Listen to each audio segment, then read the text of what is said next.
Jesu Kristu uyinkosi, bazalwane, ngiyanibingelela egameni lenkosi yethu uJesu Kristu. Ngicela sikhuleke. Baba, egameni lenkosi yethu uJesu Kristu, siyakubonga Nkosi ngaleli thuba. Siyakubonga Nkosi ngalesi sikhathi. Siyakubonga Nkosi yami nangezwi lakho. Baba wethu ongcwele, sisondela kuwe manje sizofunda izwi lakho.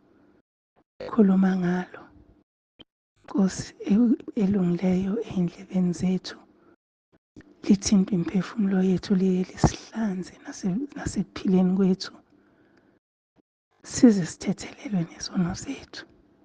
Sihole-ke Nkosi ngeqiniso lakho, sigezwe emoyeni, siphiliswe ngezwi lakho. Sihole Baba wethu ongcwele nasey'nzulwini zobusuku. Akekho omunye uNkulunkulu onjengawe, uNkulunkulu osithandayo, uNkulunkulu osinakekelayo. Asikwazi nokukuqhathanisa ngoba singakulinganisa nobani nilingane, singakufanisa nobani nifane. Ezimeni zonke uNkulunkulu ongaguquki. Siyakubonga Baba wethu ongcwele, liye lizwi lakho. uJesu Kristu inkosi. Amen. Ngiyabingelela bazalwane ebusuku. Ngixolise ukungena ngalesi sikhathi namhlanje. Ngiyakholwa ukuthi ubabekile kancane udaba ukuthi khona okungahambi kahle. Kodwa-ke uNkulunkulu ulokhu engigqugquzela ukuthi ngingalali, ngingayenzanga le nkonzo. Ngiyambonga-ke ngomsa wakhe, ngoba zithi izimo mazisihlasela, iy'ngqondo zethu zidideke, kodwa yena akadideki. Siyambonga kakhulu uNkulunkulu wethu bazalwane. Isimo esibhekene naso akusona isimo esihle nesilula, kodwa sithemba yena owanikelwe eCalvary. Siyamethemba, simethemba kungathembisi, simethembe ngoba uNkulunkulu. Akekho omunye, kungakabibikho lutho, wayekhona umhla kungakasekelwa, wayekhona uNkulunkulu. So siyamethemba bazalwane. Siyabonga nje abasithwele emkhulekweni. Qhubekani bazalwane, nisithwale, siyawadinga amandla. Siyadinga ukuzwa ukuthi izandla zethu ziphasiwe. Asidluleni bazalwane lapho inkonzo ayingakho lokho. Inkonzo ingeyokuthi sidumise uNkulunkulu. Lithi-ke isihloko sale nkonzo sizoba nayo namuhla, mkhuleko, uthi yibani ingcwele ngoba mina Jehova ngingcwele. Bese-ke ngibhala ngokuthi mina ngithi zingcweliseni ngoba yena ungcwele. Sizofunda-ke incwadi kaJoshua, uJoshua 24, siqala ukufunda kuvesi 19. Ngizongixolela-ke izwi lami ngathi lishile kancane, kodwa senalijwayela bazalwane, akusekho lutho olusha. Asifundeni-ke bangcwele, Joshua 24 verse 19.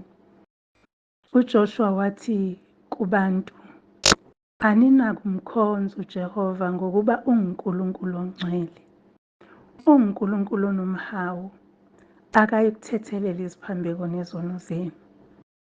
Uma nimshiya uJehova nikhonze onkulunkulu babezizwe, uyakuphenduka, anenzele okubi, aniqede, esenenzele okuhle. Kepha abantu bathi kuJoshua, cha, ngokuba siyakumkhonza uJehova. Wayesethi uJoshua kubantu, nina ningofakazi benu ukuthi nisikhethele uJehova ukuba nimkhonze yena. Bathi singofakazi, uJesu Kristu uyinkosi. Izwi-ke leli bazalwane esizokhulekela phezu kwalo kusebusuku impela manje. Seshayile ngisho 10, kodwa isona sikhathi engisitholayo lesi namhlanje. Isona sikhathi engikhona ngasekhaya. Ngiyaxolisa, abanye bayoyibona ekuseni, abanye bazoyibona ebusuku, angeke beyibone ebusuku ngoba u-admin useze walala. Uzovuka nje kungekudala. Asibuyele ezwini bazalwane. Lithi leli zwi, aninakumkhonza uJehova ngokuba uNkulunkulu ongcwele. Uma siya ngalela encwadini kaPetro, Petro wokuqala, chapter 1 verse 15 kuya ku-16, uthi, kodwa njengowanibizayo engcwele, manibe ngcwele nani ekuhambeni konke, ngokuba kulotshiwe ukuthi, manibe ngcwele ngokuba mina Jehova ngingcwele. Nanso-ke indaba bazalwane esiphiwa namhlanje yokuthi asizingcwelise sibe ngcwele ngoba usibizile ungcwele. Iyaqhubeka kayimi lapho ithi uJehova onomhawu akafuni ukuhlanganiswa, akafuni ukuxutshwa, akafuni ukuthasiselwa noma ukwengezelwa. UnguJehova nje, umhlaba ungakasekelwa wayekhona futhi ukhona kuze kube phakade. UnguNkulunkulu ongcwele, okuba kusondeli kuye ngisho okuncane, ngisho okungangohlavu lukashukela akusondeli uma kungcolile kuye. Ingalokho-ke namhlanje sixwayiswa ukuthi asizingcwelise bazalwane, asizamele ukuba ngcwele, asiphikelele ekubeni ngcwele. Yebo, imibuzo iqhamuka ukuthi uba ngcwele kanjani uhamba emhlabeni. Singeke sikuphike ukuthi uma uhamba endleleni uyayithola iy'ntuli. Usuku lwanamhlanje ngisipende esibhedlela endaweni eklini, bathi ngibonile ukungcola. Yazi ngikubonile ukungcola ngoba la kuhamba khona umuntu kufanele kube nokungcola. Iy'ntuli, umoya uyaphakamisa. Ngithe uma ngifika la endlini ngafika kungcole ngathi angizange ngikline ekuseni. Umoya ungenisile amaqabunga ngaphansi kwezivalo, wangenisa i-dust, wangena isani. Kwabiza ukuthi ngaphambi kokuba ngidlule nje ngenze noma yini, angiqale nje nge-thorough cleaning khona sizolala phela usibe sekhaya. So uma ngabe sihamba emhlabeni siyaba ney'ntuli ezisinamathelayo. Ingalokho leli zwi uJoshua ebakhuthaza abantwana ukuthi abazingcwelise, bazingcwelisele uJehova ngoba uJehova uyena odale nalezo y'ntuli. Uyazi ukuthi uJehova uyena odale nalamaqabunga angenela endlini.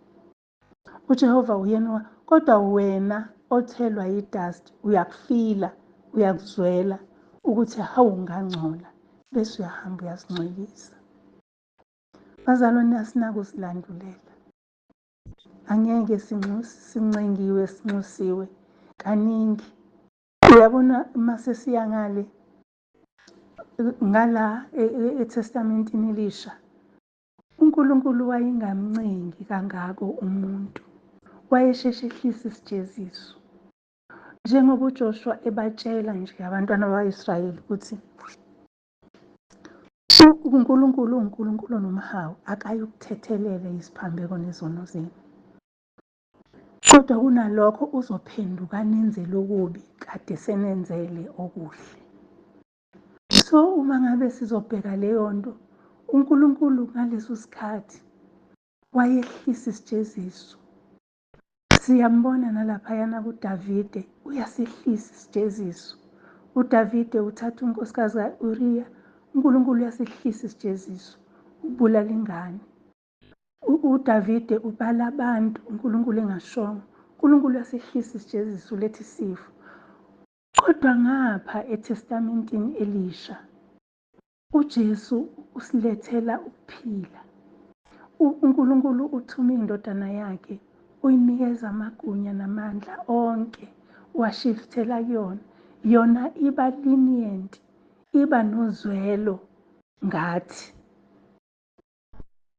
Iyasizwela, ingakho ngalena encwadini kaPetro lisho kahle, alisho ukuthi uzokwehlisa isijeziso. lithi yiba ningcwele ngoba mina Jehova ngingcwele. Sibangcwele ngoba esimlandelayo, esimkhonzayo ongcwele. Asikwazi ukuthi singathi sikhonza yena singengcwele. Kusibiza ukuthi asilungise. Lithi-ke ngapha eTestamenteni Elidala, akasayithethelele iziphambeko nezono zethu uma thina singaphikeleli ekubeni ngcwele.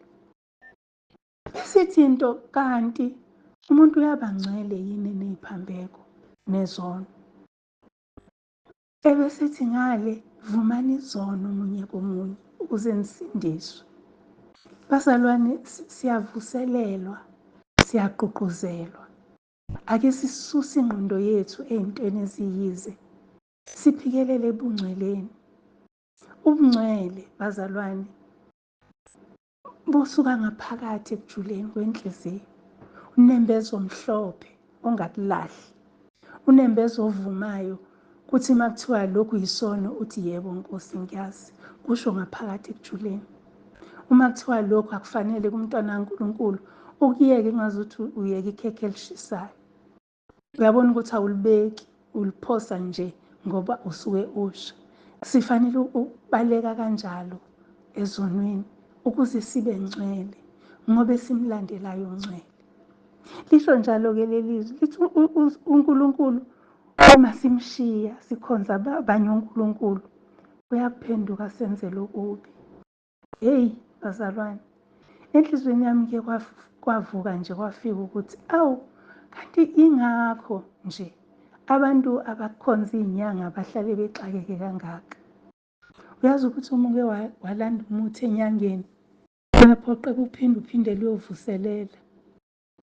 Ukhokha imali, awuvuseleli mahhala. Kufana nanokuthi uya esibhedlela kuthiwa woza for i-check-up kodwa ufike ukhokhe. Kunjalo-ke enyangeni. uNkulunkulu akakuthandi lokho.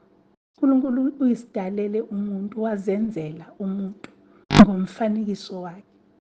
Uma ezenzele umuntu uNkulunkulu, kufanele ukuthi umuntu akakhonze lo omaziyo amenzile. Kodwa uma sesiyifunela abanye uNkulunkulu, uyajika uNkulunkulu asenzele okubi. Uyazi ukuthi uyajika. Uthola ukuthi laba abahamba kuthiwa bathwele, baba nemali namhlanje. Uma ngabe sekukhona okubhedayo kuphela konke. Kwesinye isikhathi afe nokufa. Kwesinye isikhathi athi mayefa nje kuphele yonke into kube ngathi akukaze kube khona lutho. Ingoba uNkulunkulu wethu uNkulunkulu onomhawu. uNkulunkulu ongafuni ukuxutshwa. uNkulunkulu ongafuni ukubhanqwa. Yingakho ezwini lakhe ekhuluma kangaka ngobufebe. Akasho literally ufebe lobu bokweqa umgwaqo, kodwa usho ufebe bokuthi uthi ukhonza yena ubunomunye uNkulunkulu eceleni. So bazalwane, namhlanje siyakhunjuzwa nje ukuthi asilungiseni iy'ndlela zethu. Lithi izwi ake siphenye, sicinge, sibhekisise ukuthi sihambe kanjani. Sibheke izenzo zethu, sibheke impilo yethu, umuntu nomuntu asibhekisise ngoba okugcineni kosuku kumele sibe ngcwele ngoba yena ungcwele.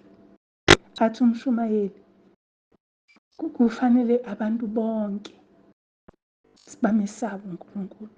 Athi isiphetho sendaba sisho njalo, sithi asimesaba uNkulunkulu.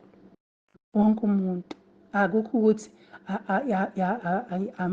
abazalwane kuphela, abafundisi cha, noma amabhishobhi cha. Kungokwabantu bonke. Ukukholwa uNkulunkulu simesabe kungokwethu sonke. Manje uma ngabe siqhubeka nale ndaba, ithi uma simshiya uzophenduka asenzele okubi. Kusho ukuthi umzuzu nje usathi usaphethe isigubhu uyolanda amanzi, uyathasisela amandla kaNkulunkulu. Akusiwona kaNkulunkulu. Kholela ukuthi lo uthandazela uNkulunkulu, kanti lo olande kuya amanzi uyithandazele kuNkulunkulu wakhe. Usuyahlanganisa wena uthi hayi, mina ngumzalwane angicatshwa, kodwa nje ngiyawasebenzisa amanzi ngoba awangeni emzimbeni, ngiyageza. Bazalwane, asiqapheleni. uNkulunkulu wethu lo osenzele okuhle kuze kube namhlanje angaphenduka asenzele okubi. uma thina sesimhlanganisa nabanye uNkulunkulu. Ngiyayithanda-ke le ndaba uma uqhubeka nayo. UJoshua wayenendlela enhle yokushumayela.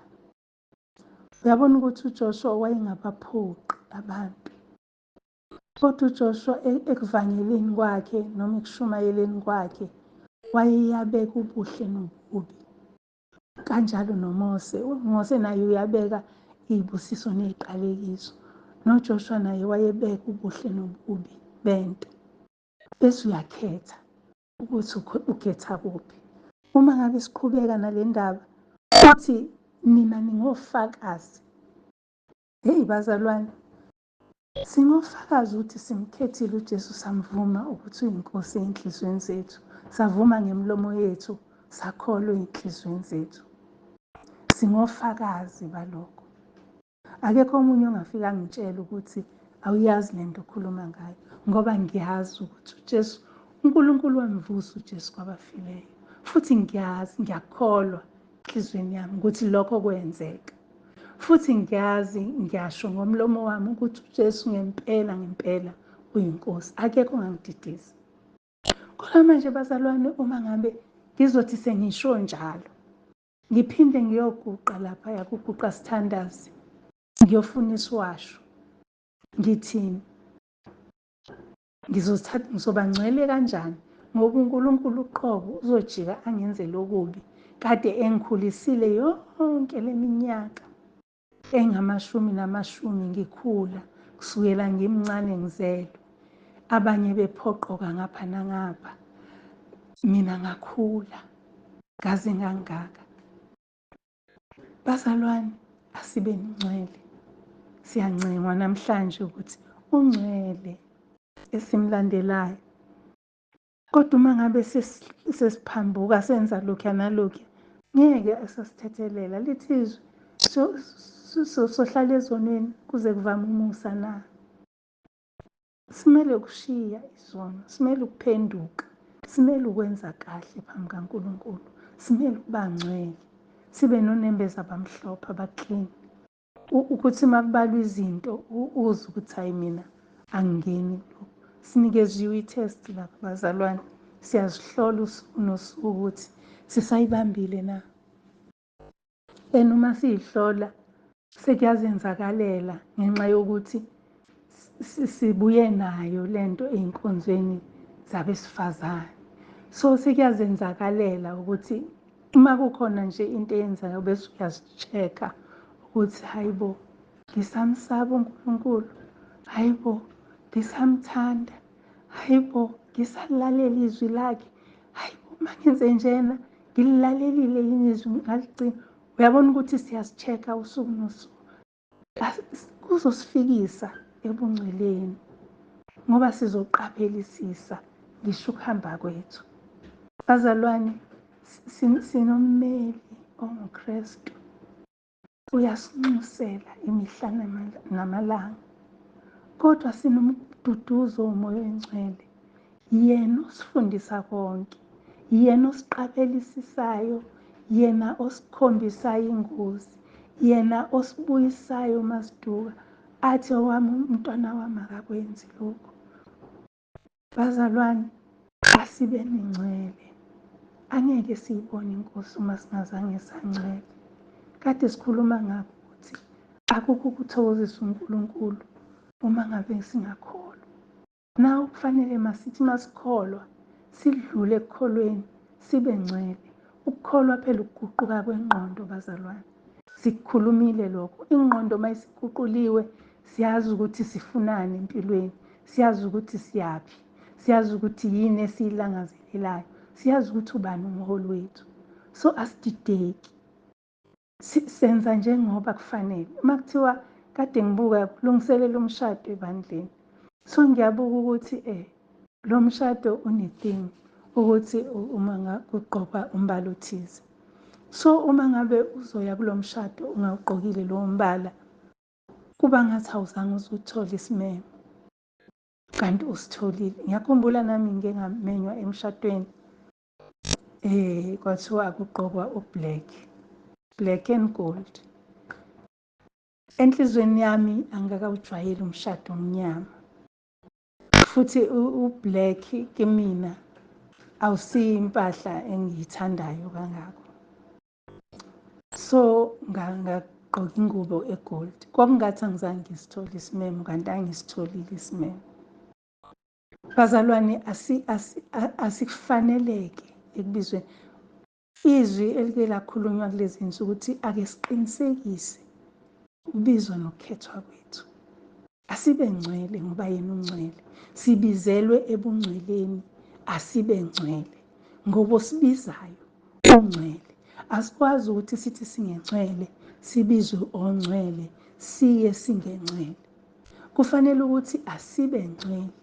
Siyalungisiswa-ke usuku nosuku ukulalela kule test esinayo, khona ukulalela izwi, ukulalela ama-qualities okukholwa abiza ukulalela izwi likaNkulunkulu.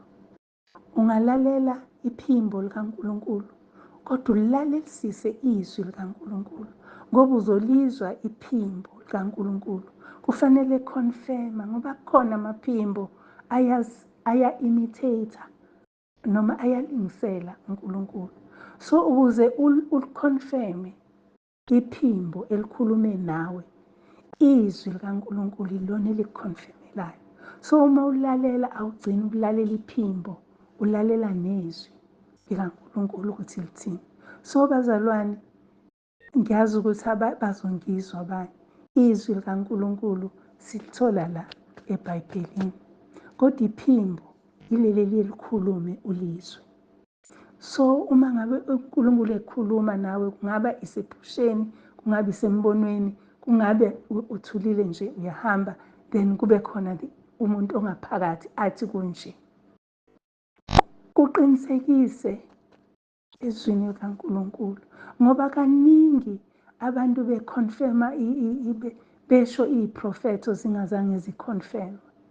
Ungakwazi ngisho uku-check-a nje isentence elilodwa ezwini ukuthi hayi ushilo endaweni ethize ukuthi.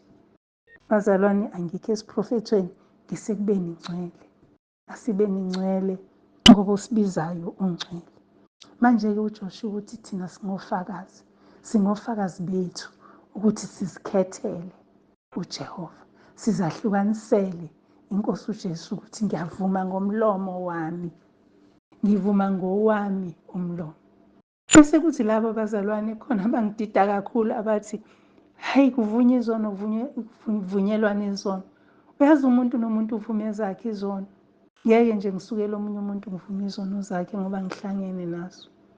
Namhla sekubizwa abangcwele, angeke ngize ngiphoswe esihogweni ngezono zomunye umuntu. Hhayi ngisho ezengane yami, hhayi ngisho ezomyeni wami, hhayi ngisho ezabazali bami.